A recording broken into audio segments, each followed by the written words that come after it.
안녕하세요. 마음의 신비 15장 명상과 집중의 유형 계속하겠습니다. 순수 명상에서는 명상, 깊이 사색하는 것 그런 게 있고, 비명상선, 무념무상으로 가는 불교식 수행법이죠. 이게 순수 명상입니다. 그리고 TM이라고 초월 명상이 있습니다. Transcendental Meditation. 순수 명상 첫 번째가 있고, 두 번째 몰두형 집중하는 것은 요가라든가 신선선, 기공, 단전호흡법 그런 게 기타가 있고, 세 번째로 휴식형 집중이 있습니다. 이게 숨입니다. 오늘날까지 인류가 창안한 수도의 방법은 이렇게 세 가지 형태로 분류됩니다.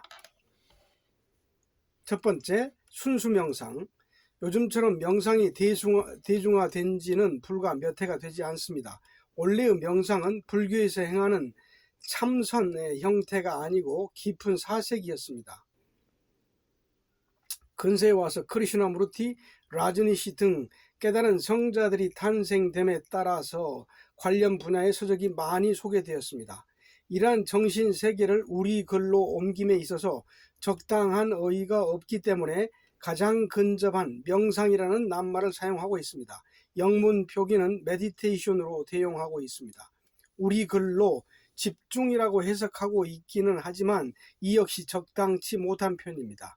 불교의 선이나 TM은 무념무상을 목표로 하고 있습니다. 수련 방법에 대해서는 특별한 이론이나 설명이 그다지 필요가 없습니다.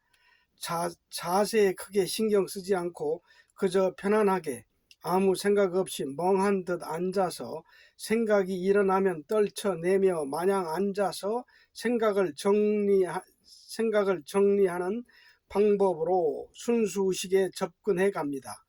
가만히 있는 행위를 통해서 순수의식에 접근하기가 쉽지 않으므로 이것을 보다 빨리 체험시키기 위해서 선이나 TM을 창안해낸 것입니다. TM의 기적이라는 책에서는 이 순수의식만을 가지고도 병을 쉽게 고칠 수 있으며 사고의 급진적인 개혁을 이루어서 사람을 변화시켜 준다고 소개하고 있습니다. 이것이 라마나 마하리시가 창안해낸 초월 명상법입니다. 그러나 라즈니시는 TM을 창안해낸 라마나 마하리시를 인정해 주지 않고 요가의 일종으로 분류했습니다. 초월 명상인 TM을 집중적으로 지도하는 대학은 전 세계 도처에 산재해 있습니다. 여기서 말하는 무상은 사념이 없는 상태를 말합니다.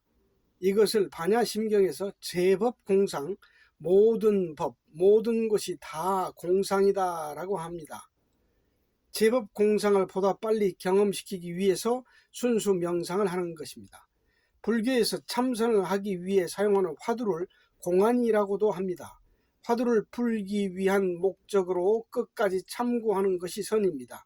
참고한다고 해서 화두 한 가지만을 계속 생각하면서 오직 그것을 풀어내기 위해 정진을 계속하는 줄로 대부분이 잘못 알고 있습니다. 그러나 선이라는 것은 생각 없는 세계에 대한 접근이기 때문에 생각을 끊는 시간을 많이 가져서 화두가 스스로 풀려질 때까지 순수 의식으로 앉아있는 수행 방법입니다. 다시 말해서 선은 무념무상으로 있기 위한 정신훈련입니다. 무념무상으로서 화두가 풀릴 때까지 선을 하라는 뜻을 잘못 알아듣고 계속 화두를 머릿속에 떠올리고 있으면 두뇌만 혹사시킬 뿐입니다. 그렇기 때문에 수행 중에 정신장애를 일으켜 뇌병원으로 실려가기도 하고 눈에 심각한 질환이 유발되기도 합니다. 그리고 선에서는 눈을 절대로 감지 못하게 합니다. TM에서는 눈을 감은 채로 하지만 여기서는 눈을 반쯤 내려 감은 채 45도 아래로 시선을 고정시켜야 합니다. 화두만을 계속 참고하다 보면 머리만 아파올 뿐 해결이 불가능합니다. 화두는 무념무상으로 해결되는 것이지 생각으로는 도저히 풀 수 없는 것입니다. 무념무상만으로 앉아 있어야 풀리는데 그렇게 생각 없이 앉아 있으면 바보처럼 멍한 상태가 되는 것이 아니냐 반문할 수도 있습니다. 그러나 사람이 무념무상으로 앉아 있으면 내면에서 상상을 뛰어넘는 정신적인 진행이 일어납니다. 참선을 하기 시작하기 전에는 받아놓은 화두가 무엇을 의미하는 것일까 하며 연구하고 고민하지만 일단 수련에 들어가 참선이 시작되면 아무 생각 없는 무념무상에 들어갑니다. 이렇게 계속하다 보면 언젠가는 문득 화두가 풀리게 됩니다. 무념무상 속에서 보통의 생각과는 비교할 수도 없는 더 크고 원대한 지혜가 담겨 있습니다. 일상생활 속에서도 무슨 일이 잘 안 풀릴 경우 생각을 통해서 해결하려 하면 오히려 몸과 마음만 축내게 됩니다. 정신적인 고충에 의해 답답함이 가슴속에서 치고 올라올수록 머리를 맑게 해주는 생각 없음을 통해서 더 밝은 지혜를 깨우쳐야 할 것입니다. 자아의 산물인 생각이라는 물질은 매우 저속한 지식에 불과합니다.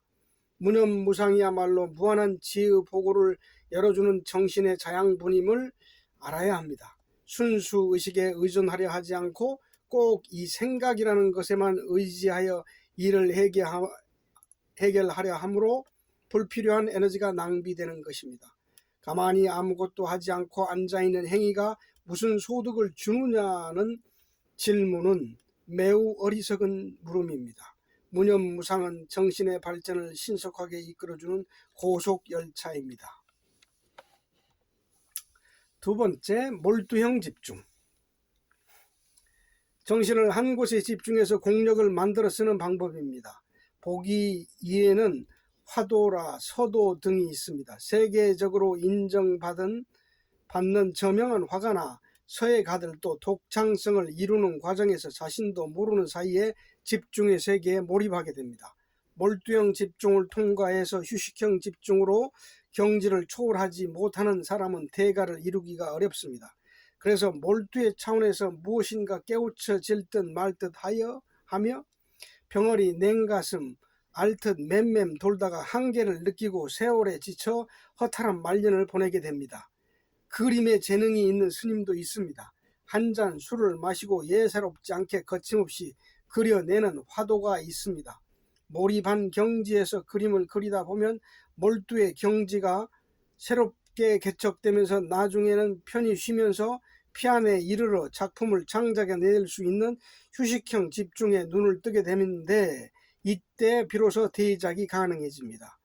서도의 경우 원래는 대중예술의 한계를 크게 벗어나지 못하는 단순한 서예였었지만 몰입하여 글을 쓰다 보니 집중이 일어나게 되고 그 힘으로 정성껏 쓰다 보니 정신이 편안해지는 또 다른 차원의 정신세계에 눈을 뜨게 됨으로써 도의 경지에 이르게 되어 서도로 발전하게 된 것입니다. 그러나 서도의 경지도 이제는 옛말이 된 것 같습니다. 악화가 양화를 구축하듯 오늘날의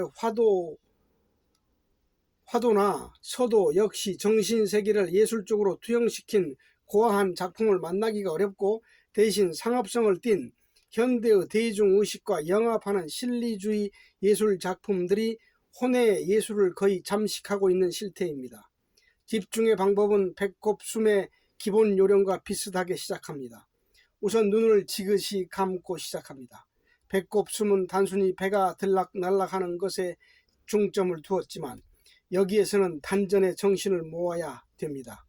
배꼽 뒤에 명문 사이에 위치한 단전에만 정신을 집중하고 기를 끌어모으기 위해 계속 의식해 나갑니다.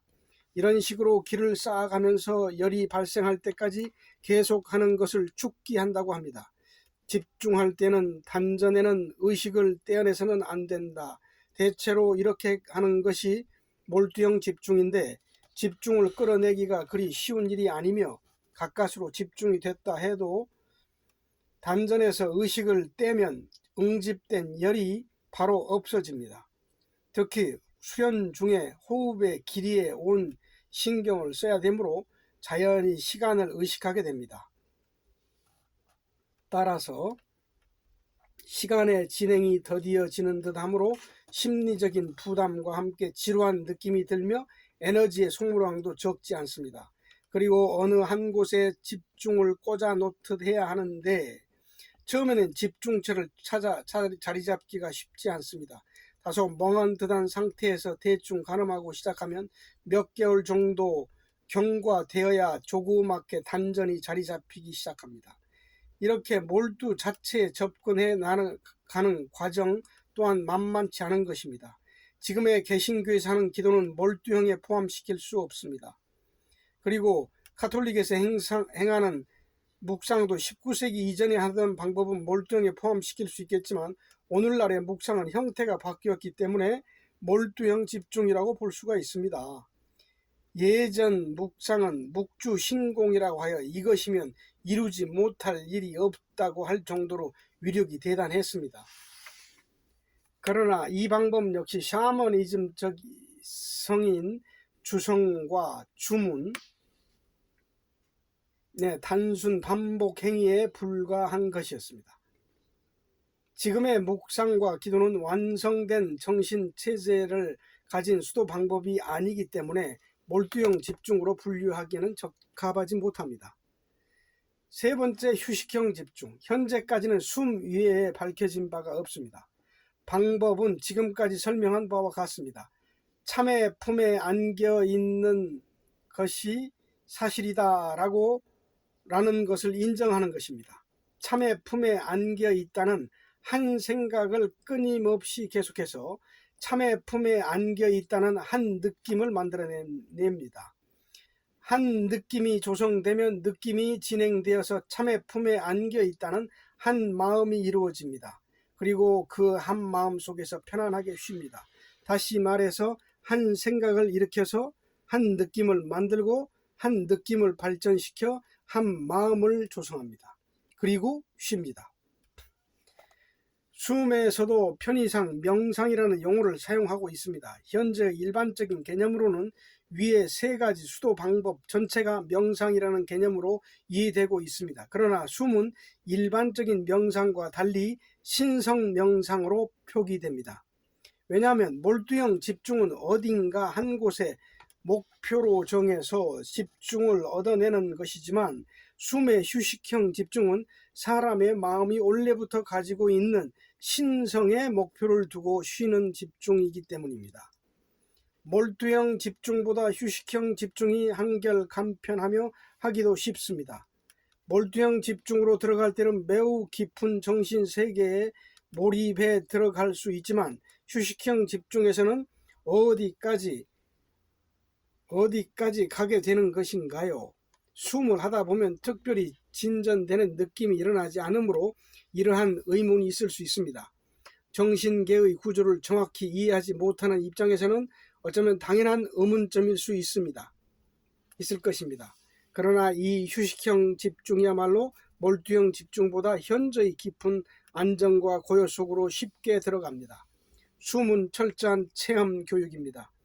경험을 전제로 하지 않고는 단계별 경지를 이해할 수가 없습니다.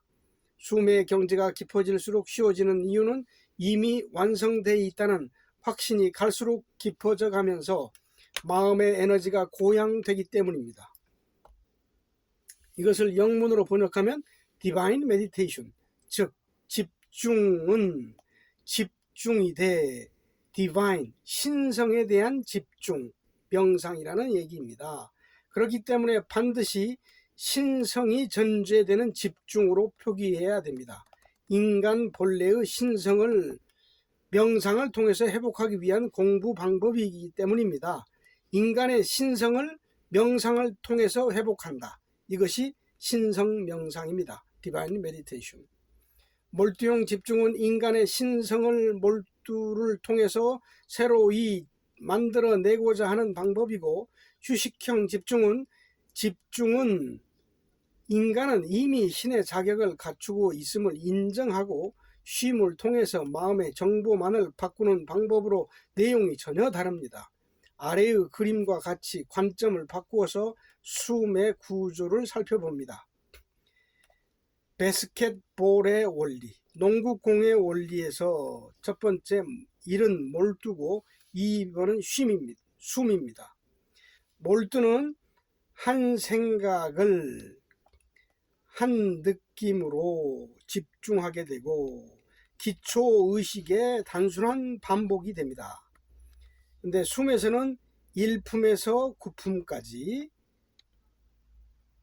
자, 1품에서 9품까지 마음의 위치가 바뀌어지면 되돌려지지가 않습니다. 몰두형 집중은 그림 1과 같이 자신의 의식 수준을 A에 고정시킨 채 목적하는 바를 성취하기 위해서 얼마만큼 깊은 집중 상태에 들 수 있는지가 중요합니다. A의 의식 상태에서 스몰 A에 이르게 되는 집중의 과정, 즉 이동 거리는 A-는 몰두의 수준에 의해 결정이 됩니다. 따라서 이동거리 A-가 길면 길수록 집중도가 높아져서 심령현상, 유체이탈 등의 초능력과 신통력이 가능해집니다. 이 방법을 쓰면 능력은 빨리 얻지만 그만큼 생명이 단축됩니다.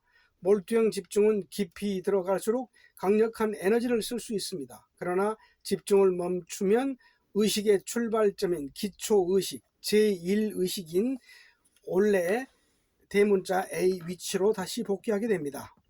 왜냐하면 대문자 A의 위치는 전체의식, 우주의식의 차원에서 볼 때 부분의식에 불과하기 때문입니다. 부분의식을 토대로 인위적인 집중을 만들어냈으므로 집중이 풀리면 고무줄이 당겨지듯 다시 현재의식으로 복귀되어지는 것입니다. 때문에 아무리 대단한 깊이를 가진 집중력이 있다 해도 기초의식 단계를 벗어날 수가 없는 것입니다. 숨은 결코 깊어지는 것이 아닙니다. 그림 2와 같이 원래 있었던 자리 대문자 A 전체가 그대로 A-로 위치로 이동되어 가는 것입니다. 즉 마음의 위치가 바뀌는 것입니다. 숨이 깊어진다는 진정한 의미는 바뀌는 것입니다. 다시 말해서 마음이 바뀌는 것이 숨이 깊어지는 것입니다. 숨의 과정은 바뀌는 것이 중요합니다. 몸숨에서는 참의 품에 안겨 있다는 사실을 계속 인정하는 과정에서 두뇌와 마음이 바뀝니다. 바뀌는 당사자는 그것이 그렇게 대단한 것인가 하고 대수롭지 않게 생각할 수도 있습니다. 그러나 이것이 내용적으로 가장 빨리 깊어지는 비결 중에 하나입니다. 숨은 구품에 이르는 과정이 정보를 바꿔놓기 위한 과정입니다. 그리고 부수적으로 두 번째 목적이 있다면 친화력입니다. 한 생각을 가지면 한 느낌이 들어옵니다. 두 번째 목적인 친화력은 이 한 생각과 한 느낌에 대한 친화력을 얻기 위한 것입니다. 복잡 분주하게 생활하는 현대일수록 한 생각, 한 느낌에 대한 친밀감이 부족합니다. 그래서 낯설기 마련입니다. 인류는 한 생각과 한 느낌이 사람에게 얼마만큼 편안한 안식처를 제공하여 쉬게 해주는지에 대해 눈뜨지 못하고 있습니다. 두뇌의 풍랑과 시시각각 몰아쳐오는 마음의 거센 해일에 시달리는 일상생활, 특히 마음 공부에 뜻을 둔 이들에게는 이것들이 엄청난 위협이 됩니다. 온갖 잡념들 여기에 가세해서 복받치는 성냄이 더해지면 공부는 끝입니다.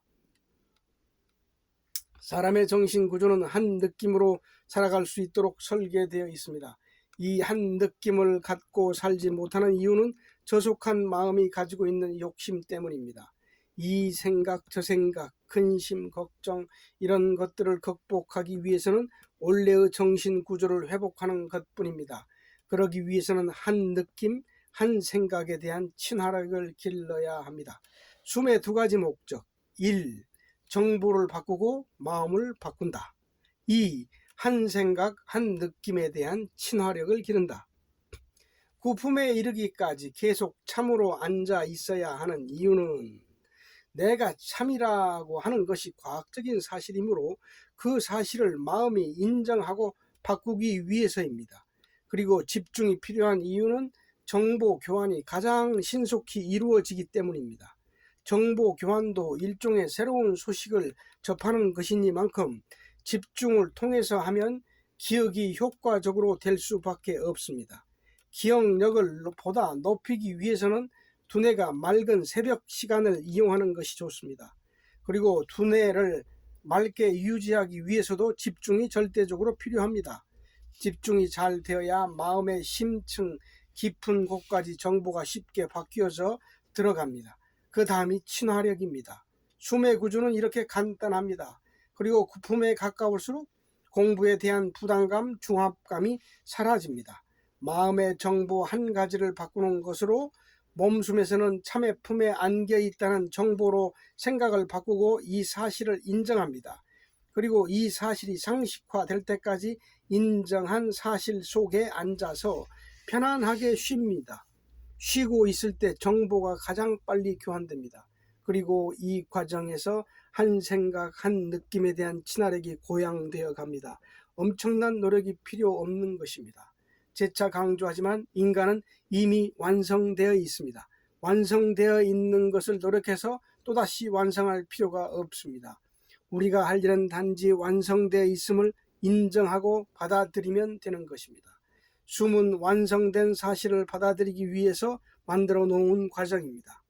완성되어 있다고 마음을 바꾸는 것이 초인 생활에서 전하고자 하는 나는 신이다가 될 수 있는 비결입니다. 그러나 몰두형 집중은 이와 정반대입니다. 나는 미완성이므로 지금부터 몰두해서 완성을 이루어야 되겠다. 이런 식으로는 끝이 없습니다. 오히려 멀어질 뿐입니다. 나는 참이다로 앉아 있을 때 여기에서 나는 누구를 말합니까? 마음입니다. 마음 숨을 통과하면서 나라는 개념이 육체가 아닌 마음으로 바뀝니다. 그리고 마음이 즉 참이다라고 받아들이고 앉아 있으면 힘들일 필요 없이 자동적으로 자아가 사라져 버립니다. 자아 한 가지를 없애기 위한 목적으로 온갖 노력을 기울인다고 해서 깨달음이 성취되는 것이 아닙니다. 특히 오품, 새 남의 숨뜻은 참이 나다인데 이러한 숨뜻으로 정보 교환을 하면서 쉬고 있다 보면 더 이상 자아가 발붙일 곳이 없습니다.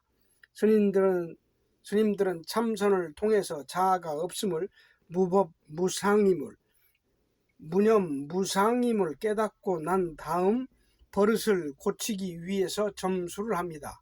그리고 또 다른 불교 용어로 보임한다고 합니다. 보림이라는 것이 결국은 앉아서 정보를 교환하는 것입니다. 나라는 것은 없다. 이것이 사실이다. 이 생각을 반복하여 앉아서 계속 지어가는 의식 행위입니다. 나라는 생각도 정보이기 때문에 깨달음을 얻었다고 해서 즉시 사라지는 것이 아닙니다. 나 없음을 계속 외치면서 하루 이틀이 가고 한 달이 가면 나라고 하는 그릇된 정보가 없어져 버립니다. 이렇게 해서 나라는 생각이 완전히 사라지면 노력하지 않아도 내가 튀어나오지 않게 됩니다. 이처럼 스님들은 견성한 뒤에 훈련을 다시 해야 합니다. 나 없음을 보았으면 그 나를 지워내야 됩니다. 나 없음을 보고 나서 내가 없다는 정보를 바꿔낸 사람을 성불한 사람이라고 합니다. 그리고 사람의 마음이 물리학적으로 하나님이다 라고 마음의 신성을 확인하고 그 마음을 신성으로 바꿔놓은 정보 교환을 해놓은 사람을 그리스도라고 합니다. 부처는 나 없음을 깨닫고 내가 없다고 정보 교환에 성공한 사람, 그리스도는 자기 자신의 물리학적인 신성함을 보고 그렇게 정보를 고친 사람. 역사적으로 볼 때 견성한 부처는 많이 나왔지만 그리스도가 된 사람은 오직 예수 한 사람뿐입니다. 그래서 깨달은 부처는 많지만 그리스도는 한 사람뿐이므로 기독교가 곤란한 입장에 놓이게 된 것입니다. 그래서 예수를 유일화, 신격화하여 유일신으로 만들어 놓게 된 것입니다. 물리학적으로 마음이 신이라는 사실에 대한 무지, 지금까지도 이것이 가장 큰 과제로 남아 있습니다. 마음 바꾸는 정보 교환으로 무지를 회복해야 됩니다. 바뀜이 일어날 때 마음의 에너지가 신속하게 고에너지로 바뀌면서 깊어집니다.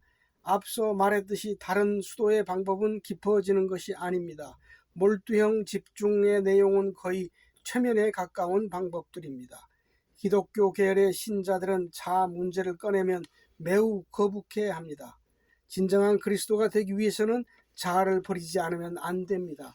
자아를 먼저 버려야 신성 회복이 가능해집니다.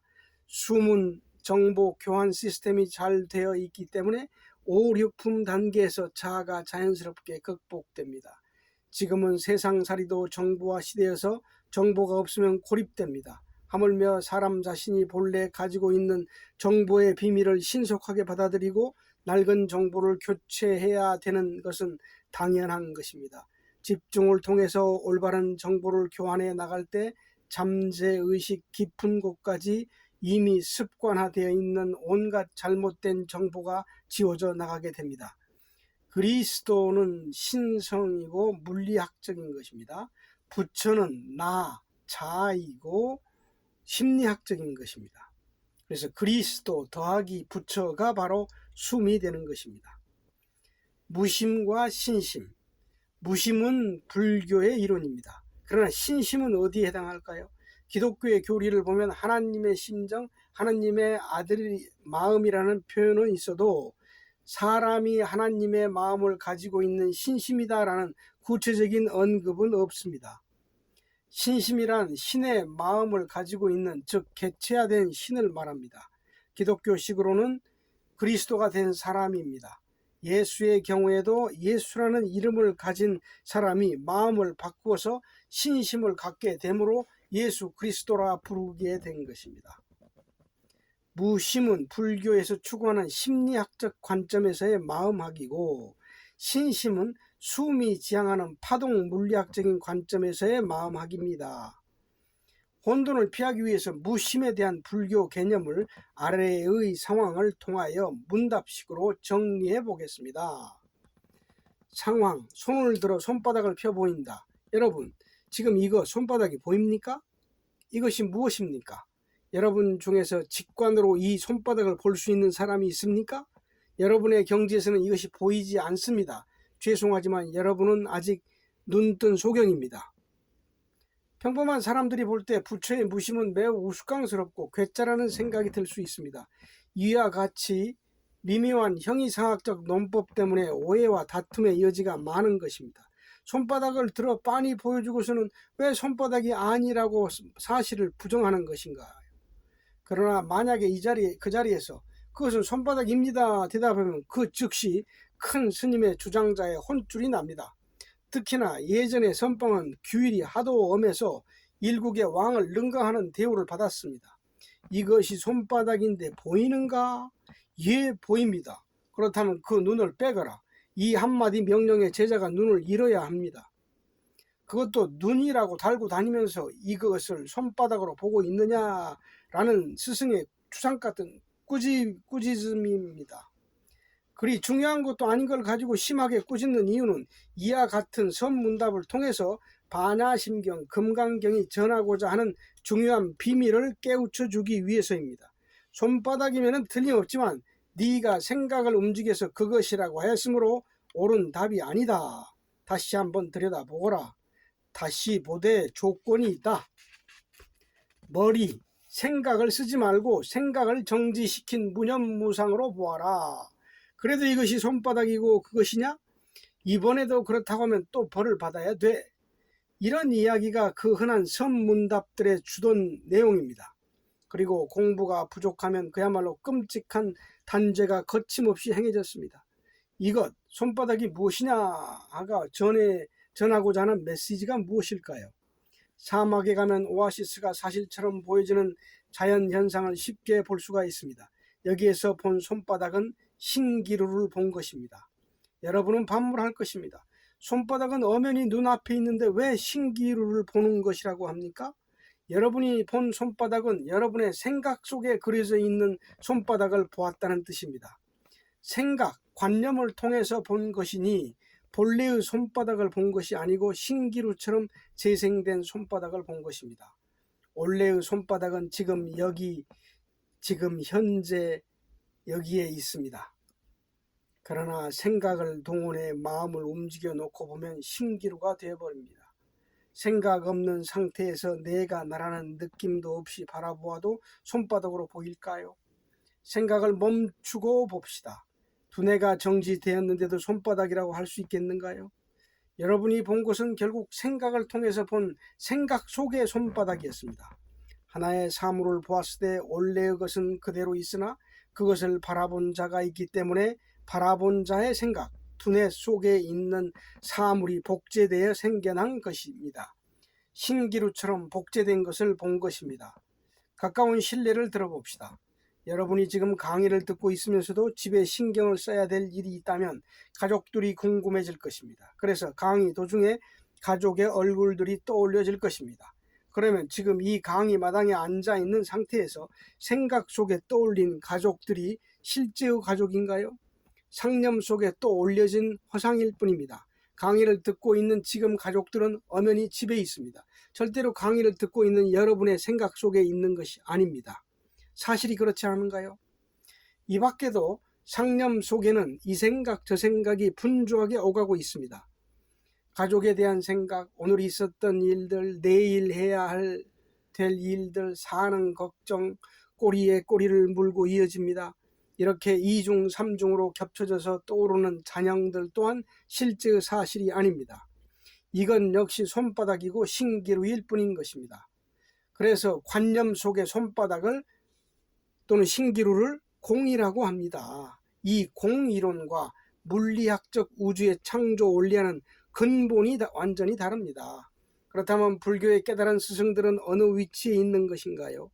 이제 무념무상을 설명하기 위한 손바닥의 의미를 이해할 수 있을 것입니다. 생각이라는 신기루는 찰나지간에 마음에 끼어듭니다. 스승의 경지는 생각을 벗어던지고 일생을 무념무상으로 살아갈 수 있습니다. 생각이 허구라는 것을 뚫어지게 보았기 때문에 생각으로 인하여 마음을 움직이지도 않을 뿐더러 생각이 일어나지도 않습니다. 따라서 생각 속의 일들은 모두 허구입니다. 생각 속의 일들은 사실이 아니므로 신경 쓸 바가 못됩니다. 스승은 자신이 어느 나라 사람이며 가족 관계가 어떠하며 이 일은 어떻게 할 것인가 하는 등의 생각을 완전히 비워놓고 살아갑니다. 그러면 생각 없이 어떻게 생활할 수 있는가요? 발생된 사실만이 즉시만이 존재하므로 빈틈없는 대응력으로 오히려 더 열심히 살 수 있습니다. 없는 것을 있다라고 하여 생각에 속지도 않으며 다가오지 않은 일을 미리 걱정 근심하지 않으므로 필요 이상의 에너지 소모도 없이 항상 지혜로운 삶을 즐길 뿐입니다. 그래서 이 무심만 해결하면 죽어도 여한이 없다고 하는 것입니다. 어떠한 고통이 닥쳐와도 도무지 생각이 움직여지지 않으므로 괴로움에 시달리지도 않고 주어진 환경에 적극적으로 대처할 뿐입니다. 우리 자신을 돌이켜 봅시다. 아내와 자식, 이 가족들을 어떻게 보고 있는가요? 눈앞에 처자식이 있어도 그 아름다운 참모습을 전혀 보지 못합니다. 가족 구성원 각자가 마찬가지입니다.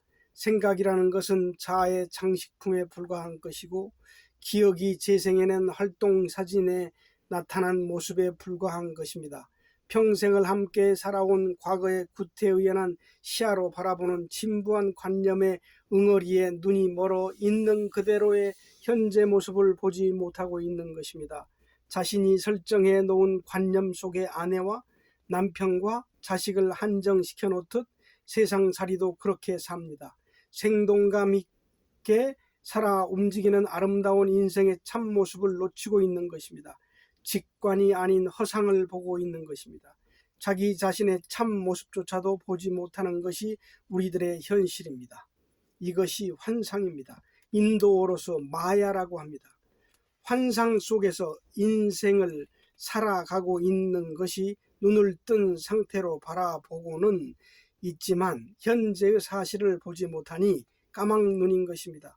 눈을 뜨기 위해 준비하는 수도자들은 많이 있지만 눈뜬 사람은 세계 인류를 다 합친다 해도 극소수에 불과합니다. 생각은 모두가 환상입니다. 사람들은 이 생각이라는 허상을 먹여 살리기 위해 전 생애를 바치고 있습니다. 생각의 노예가 되어 인생 끝까지 간다면 이처럼 불행한 사건이 없을 것입니다. 그래서 부처가 마야를 쳐내라, 깨달아서 진면목을 보아라 한 것입니다. 염화 시중의 미소가 무엇인가요? 꽃을 들어 올려 보이며 이것이 무엇이냐는 질문에 대답 대신 빙긋이 웃어 보인 제자는 그것, 진면목을 바로 본 경지에 있는 사람입니다. 그것을 본 제자는 너무나 당연한 것을 묻는 것이기에 웃을 수밖에 없었던 것입니다. 손바닥이 보이냐고 묻는 질문과 같은 내용입니다. 내가 본 것은 내 생각 속에서 본 것이니 없는 것, 공한 것이다. 그러니까 색즉 시공은 네가 본 손바닥은 가짜이니 없는 것이라는 뜻입니다. 색불이공, 공불이색. 색과 공은 다르지 않다. 원래의 손바닥만 남아있는 것이므로 색과 공이 다르지 않다는 뜻입니다. 사람들은 진리의 세계, 특히 그것과 하나를 이룬 진실한 성자를 전혀 알아볼 수가 없습니다. 그래서 성서에서 밝히는 예언처럼 하나님의 아들인 예수가 재림하여 세상 속에 임재해 있다 해도 또다시 몰라보는 것은 마찬가지입니다. 그래서 위대한 선지자의 출현에 대한 열망하는 바 그 바람대로 그칠 뿐입니다. 실제로 나타나게 되면 이기심으로 뭉쳐진 배타적인 민중의 제물이 되어 또다시 가혹한 형벌의 십자가를 져야 할 것입니다. 왜냐하면 올바른 성자를 기다리는 사람의 마음이 진실로 열반을 얻거나 극락이나 천국을 가기 위한 것이 아니기 때문입니다. 마음속 깊은 곳에는 한결같이 이기심이 자리 잡고 있습니다. 진실과 이기심은 근본적으로 부합할 수 없는 문제입니다. 진실은 언제나 현실에서 핍박당하게 되어 있습니다. 거꾸로 말하면 핍박당하지 않는 성자는 진실의 반대쪽에 있는 위선자일 뿐입니다. 진리가 한시적으로 필요한 고급스러운 사치품이 아닌 진지한 삶의 출발점으로 인식된다면 세상은 새로운 전기를 맞이하게 될 것입니다. 신기루 속에 살고 있으니 눈을 떠야 한다. 이것이 반야심경이 전하고자 하는 메시지입니다. 여기 이 메시지를 담은 시 한 편을 소개합니다. 거울 윤성의 시집 삼송리 별곡 12편. 눈을 떴다고 사공이 노를 들고 빠져 죽었구만. 빈 배의 환호는 물결로 남고. 눈을 떴다고 동자 없는 눈을 뜨고 노를 젓고 다니면 곤란하지. 네, 여기까지 1부를 하고 2부 무심에 관해서는 조금 이따 하겠습니다. 감사합니다.